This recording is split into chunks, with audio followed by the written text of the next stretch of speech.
Hi, everybody. Welcome to episode 34 of the Unwrapped Leader Podcast, where we get raw, real, and relevant in the new network marketing and helping you become a gifted leader in your business. My name is Teisha Dorianna from Canada. And I'm Dracy Dewar from Australia. And we just want to start off by talking about last week's episode a little bit. We had with a special guest. Her name was Helen Thacker. She came on and we talked about fiercely protecting your future and where she sees the future of this industry going. And it was just such great discussion. We definitely want to urge you to go back to last week's episode if you didn't see it yet. Give it a watch, give it a listen. Make sure you come in with some, a notepad, a pen, and take lots of notes. You're going to learn tons of great golden nuggets from that episode. So definitely check it out. As well, we're very excited that we just kicked off our social media MVP program for the second time. And we're doing this with a company called The Rev, one of our coaching clients. And we're excited to be serving, dozens of women with this program and helping them step up online and start to shine on there, getting their message out. And so we actually just wanted to share with you that this program has been pretty high demand. We've had people, even from the first one that we ran, who didn't get a chance to get in on it. They're interested in it now. We kind of put it right before Christmas, and I know that could be a busy time for people. We did have people still take it and love it, and we've seen the results from it, that we do want to offer it again, and we want to offer it sometime in March. So we just want to put the feelers out there. We've already had people who are interested in committing and getting on that wait list. So we're going to put a link below with our email list. So make sure you guys get registered for that, so you guys are the first to find out when we open up enrollment for that program again, because it is going to be a great way in 2023 to start expanding that online presence and getting that branding down to your crisp message that you want to share with people. And one more thing we want to share with you is the fact that this is being recorded like a few days before, but when you guys are listening to this, which when it will be posted on February 1st, I believe, is when we have our mantra movie masterclass. So if you're listening to this live premiering on YouTube, we're actually probably doing it right now with a group of people who took advantage of this 21-day mindset course.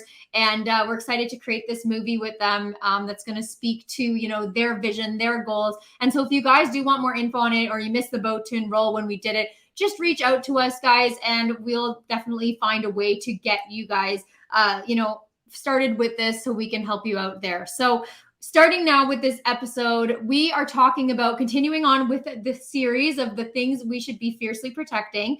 We wanted to talk about fiercely protecting your fitness. And some of you guys might not see that correlation right now. And that's why we want to discuss this, because there is a correlation with having that good fitness in your life and then being an entrepreneur, and how it's had like a direct effect on me personally. I know Dracy too. And there's so many health and wellness companies out there. In fact, if you're watching right now, let us know in the comments, are you with a health and wellness company, or is it a different kind? Because I know majority and a lot of people we see are now in that health and wellness field. And so fiercely protecting your fitness and really putting a value on that is going to be important to your guys' success in this industry as well. So we want to talk physical and mental well-being and how that helps you succeed in this business too. So we're going to get started. Dracy, I know you wanted to share a little bit about the struggles when it comes to fitness and how that relates to entrepreneurship. So I'll let you take that away.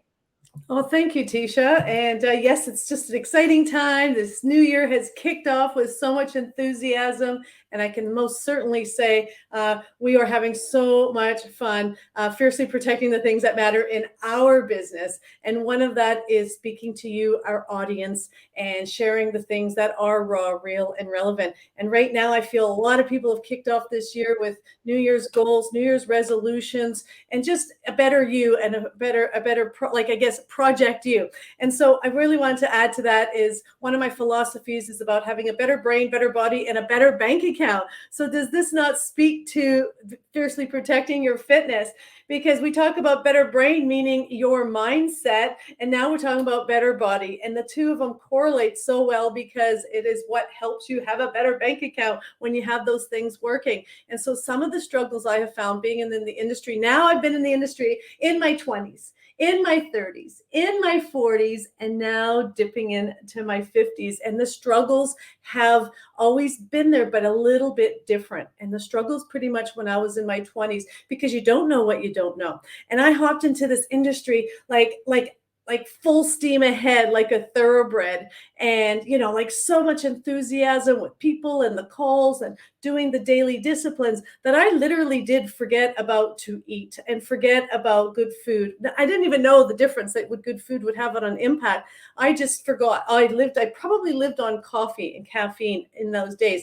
But what did happen with that was called fatigue. And I noticed that in the 20s, more and more struggle with fatigue and probably mental struggles or mental illness in their early 20s. And hence why it's so important to put a price tag on your health. And what we call self-care would be one of those strong ones in line with fitness.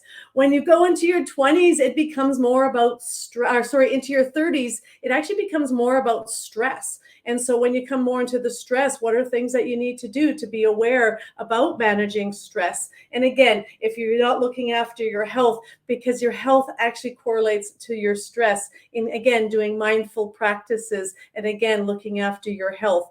And when it comes into your 40s, well, now you start messing with your hormones. And when it comes to the hormones, you're now fighting fatigue and stress as well as pain. And so if you have not looked after those things in your 20s and 30s, pretty much by the time you hit your 40s, you're fucked. Oh, did I say that? Okay, well, the reality is that's what happens. And so if you don't start taking care of yourself, the younger you are, the harder it gets when you're older. And so then when you're moving into your 50s, if you've had a good solid foundation of your fitness, you are going to be fiercely strong. I am on no meds. I'm on pain-free, med-free, and I live an amazing free life of health and wellness. So I could say, but it took me going back to when I was in my 20s. And yes, I did hit hard, and it was fatigue. And I was very blessed that there was some other person out there that said, you know what, Dracy, if you're low on iron and you're struggling with fatigue, here, try this. And I think back in the days, it was really awful stuff. It was Shackley, if I remember, but it was a bottle of all these herbs and medicines and everything like that. But it was what I needed at that time, and it's what got me through. But it was at that time of just, that was all that I knew then. And it wasn't until I was in my 30s, after having all these babies, I think I had three babies in 2.5 years. So I was borderline chronic fatigue, running a multi-million-dollar business, having these babies, running a household, being the sole breadwinner. So my body was starting to fail me. And that is when I started to learn more about health and more about what I can do. And so in those struggles then became me taking ownership and action. And so there was really 5 tips that I've learned. And now that I embody, and anybody who comes and speaks to me, I talk about these 5 real tips. And number 1 is, what do you need to eliminate? Because you can't move forward until you work through what needs to eliminate. What is it that's not serving you? And so if it is eliminating coffee or too much coffee, or if it's eliminating the gluten, or if it's eliminating toxicity, because there's so much toxic in our homes and our products and our things like that. So I'm on my mission to have a low tox environment, because it does mess with the brain. It does mess with your well-being, and messes with your fitness. So again, what did I need to eliminate by having a gluten-free life? These were just my simple things I needed to eliminate. And then you got to think of, what do I need to add? What do I need to start doing? And start doing was eating the fiber foods, the foods of the rainbow, the raw foods.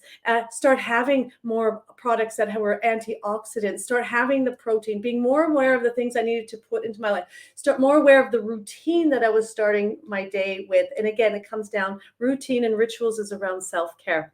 And then the third thing was movement. How am I getting my body moving? So whether it was exercise or yoga or going to the gym or just going for the walk, it doesn't matter. What matters is that you're getting your body moving, getting the fresh air, the fresh water, and that fresh food. So that was the number 3. Number 4, though, is sleep.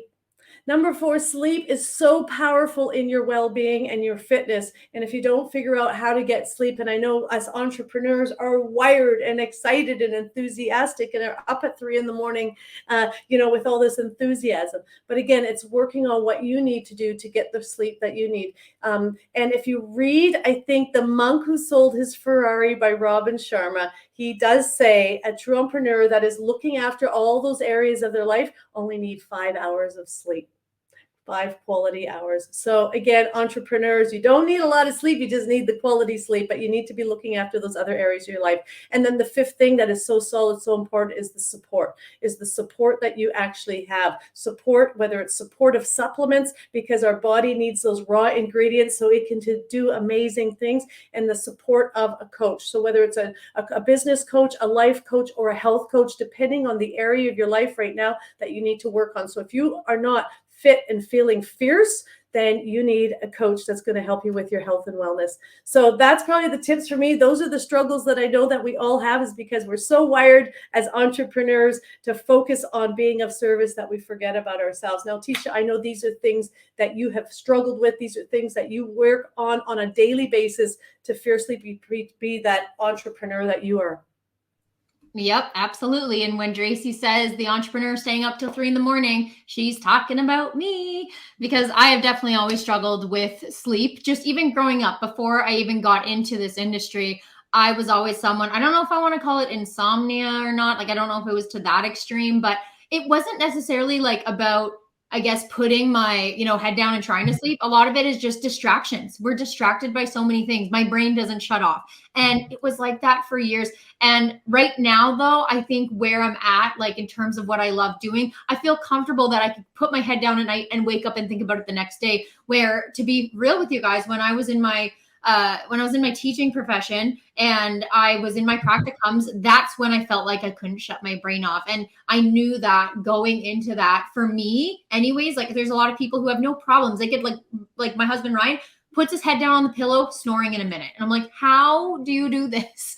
But being the person I am, being like having that creative soul and just, someone who loves coming up with ideas and that, like, I can't shut my brain off with that. It's hard. And you know what? Still today, it does come into my life a little bit where if I have an idea, I need to, like Dracy knows, I'm like sending it to her or whatever, like I'm putting it down somewhere. But, it's something that I still work with for sure. But one more thing I want to mention that you said is you survived on coffee or whatever. But I think I was surviving on Mr. Noodles. And I was never a coffee drinker or a caffeine person in general, to be honest. But Mr. Noodles is probably what I was fueling my body with when I university, high school. Like that sounds terrible, but I was getting a lot of exercise because I was doing all the school sports in school.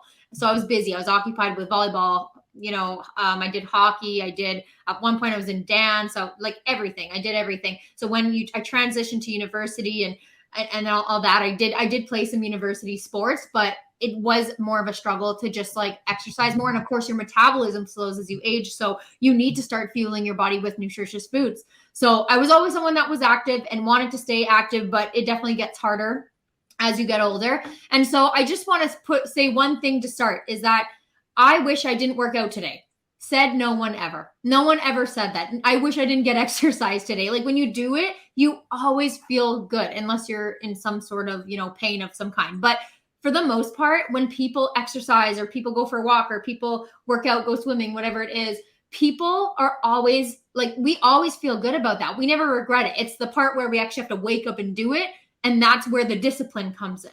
Right. So when I actually started getting involved more with my fitness and nutrition, like I said, I've always played sports, but when it comes to fitness, I actually started about, I want to say like 6 to 7, maybe about 6 months before my wedding. And my whole drive was, I bought a wedding dress 3 years ago. I gained weight and I don't know if I'm going to fit in this dress, and that's not okay. So I worked hard. I hired a trainer, which was important because honestly, I don't think I would have done it if I wouldn't have hired someone to show me the ropes. And at the end of the day, like the payoff was amazing. It just opened my eyes to so many things and why being healthy and why showing up every day in that way was so important. And so, I ended up getting like really becoming the best version of me, like not just mentally and getting that mental clarity, but physically. And I'm someone who's struggled with like upper back pain and things like that. And even especially it doesn't help that I sit in an office, I'm hunched over, I'm, typing or whatever it is. But when I started taking my fitness more seriously and showing up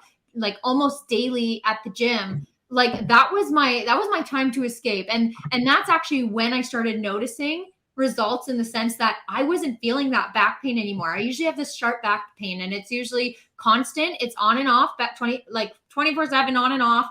And I've been in a few accidents. That's why I have the back pain. But I noticed when I started really like just being better to my body, and I'm sure, internally my nutrition, because I cleaned that up as well. That's when I started seeing the results. But not only that, it was the power of having that morning routine. It was the power that exercise gave me. So I would show up to the gym. I would do my exercise in the morning. I made sure to set my alarm early because I wanted to start my work day still in the morning. I didn't want to have to start it like later afternoon. I would show up. To be honest, I got completely lost in time there. It's like I got there and I'm like, I'm not leaving anytime soon. I'm here. And sometimes I spend 2 hours there, which is excessive, but at least an hour. I wanted to spend at least an hour there. And this is what I said. It not only helped me physically, mentally, but it created that discipline in so many areas of my life. And I just felt overall, I had a more productive day. It increased my productivity so much because think about this. I'd wake up, I'd go to the gym, I'd come home, I would shower, and then I would get ready because I had maybe a training call or a live training video to do, what the things we do as network marketers in our business. And that was my routine because every day, and if I didn't go to the gym, then sometimes I usually shower at night. Like I would prefer to do that. But since I go to the gym, I shower in the morning. And if I shower in the morning, I need to get ready after that because I need to be ready for my calls. So just the factor of waking up, getting ready, taking a shower, doing my hair, my makeup. I like doing that. If you don't wear makeup, I'm not saying you have to, but that's just what made me feel good. And it's the things that make you feel good that help you with that productivity in the end. And the nutritious foods that I had to accompany that, that would provide fuel to my brain. I know if I'm waking up and I'm not sure what kind of, meal I'm having that day or what I'm going to fuel myself with, I would order food. I would order food and I just instantly didn't feel great about it. It was a mental thing, but it was also a physical thing. And so by putting those two together and actually finding, I found fun in the food. I remember I would prep. I'm not a huge meal prep person. I know that it makes a difference. And I mean, I'm still someone, I'm not saying I don't order out anymore. 100% me and Ryan will still order out and treat ourselves and that kind of stuff. But when it comes to, I guess the, fueling your brain, fueling your body, I did little things like prepping snacks because I'm a snacker. And so I got used to actually just getting raw veggies and whatever I could fit in this Ziploc bag. And I would make 5 of those. And every day I was also doing intermittent fasting. So I would actually wake up, I would have a cup of tea or matcha or whatever. I would have my lunch, which normally after my workout was a protein shake, but I would really make sure it was fueled with a lot of good fiber, proteins and stuff. So it would keep me full. And then when I was hungry in between lunch and supper, because that's definitely not enough food, I'm snacking on the veggies. I would also do hard boiled eggs. And then I would have a regular dinner. And I was someone who always said, and I know a lot of people do this and it's not to knock people who do, because I think you got to do what works best for you. But I never wanted to be one to say count calories and stuff. I'm I don't want to do that for the rest of my life. I just want to choose good foods and eat them. So I just went about my supper, whatever. I might have used a little bit of oil or this, but I wasn't specific on that. But the changes it made physically in myself, mentally in myself, and just overall in my business was crazy. It just made such a huge difference when I woke up every day and I decided to be disciplined, go to the gym, come home, get ready, and get going with my day. Otherwise, I would probably just sleep in. And another thing I did, just to share with you guys, I kind of got in this habit, mostly because honestly, I think it started with how aesthetically pretty it was. And then it was oh, it's actually good. And I would prepare these infused waters. And it was just fun. I bought these pretty containers for it. And it was little, or not little, but they were glass water bottles. And all I did was one would have cucumber and mint. I love cucumber water, but I never make that because it's whatever, it's cucumber water. You do ones with some berries, some blueberries, strawberries, and you have these infused waters, and that helps you get that water intake going. So I got really good at that. That was a routine for me. And at the same time, I'm with a wellness brand, and I bet you a lot of you guys watching are also with some kind of health and wellness brand too. And that helped me promote my wellness brand because I'm using products in my wellness brand that is helping me physically, it's helping me mentally. And that's putting that message out there. Look at the productivity it's helped me with. It's, it was a company, I can't say that word, but it encompasses a ton of things, the nutritious, the gym, all that. But it started for me with the fitness, with the gym. That was the start. And so if I did that one thing, it was almost a trigger that I did all those things. I ate well. I, was more productive. I got my morning tasks done, and it all started with that gym. So that's just a little bit about a lot, a little, whatever, about how I incorporated fitness into my routine and how it's had a huge effect on my business and myself just overall. So. Well, it's great that you could incorporate, health into your hobbies or health into the business that you work with. And for those that, have a different product that is not necessarily health and wellness, but it's your lifestyle that you're selling. At the end of the day, when you're recruiting your lifestyle. And part of your lifestyle is your fitness as well. People are watching you, they're watching the transformation. But I want to say being physically fit is the discipline that you can display in all the areas of your life. And so if you fiercely focus on health, it gets easier to fiercely focus on all those other areas. So investing in yourself, in your health is very powerful. And I just want to say, physically fit is different for everybody in the time, depending on the time of their lives. And so people in their 50s and 60s, physically fit is different. To me, physically fit is being able to get out of the bed and not feel like an old woman. Physically fit is being able to tie my own shoelaces, walk up the stairs and carry my groceries and actually lift up my grandbabies. So physically fit becomes different as you get older. And these are the things that you recognize, like going to the gym and fit and having abs and all those sort of things. That's different mindset when you're younger, but as you get older, it gets different. But it's both just as important. And so we hope we've inspired you with this. I just really wanted to say, talking about Teisha, when you were talking about having those Mr. Noodles, and the struggles and mental illness, like you were struggling with. And if you put the correlation, your gut health is related directly to your mental health. And so as well as the suffering of the pain, when you eliminated the Mr. Noodles and started eating the good things or exercise, you eliminated the inflammation, which was creating the pain. And so again, I didn't know these things until I was like in my 40s. So the thing is now you guys know. Okay, now you guys got the opportunity to do something about it and not get into the stress, not get into the fatigue, and not get into the hormone issues that so many do as they get older, and then leading into pain. So we hope we've eliminated those things. So as we wrap this up, I just wanted to finish off with Teisha being an ideas girl. We love that because one of my favorite quotes is, small people talk about other people. Average people talk about events.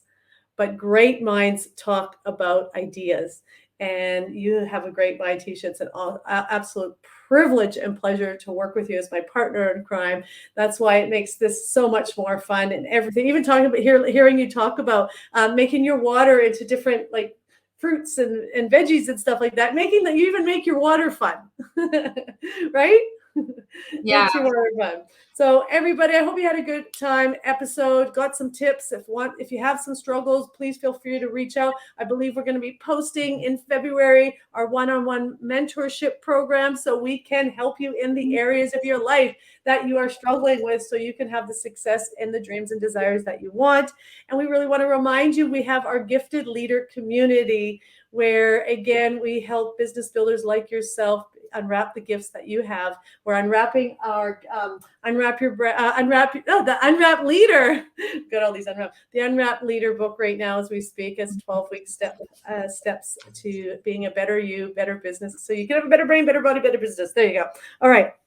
And please feel free to like or comment if you're listening on the podcast. Please give us a review, a 5-star review.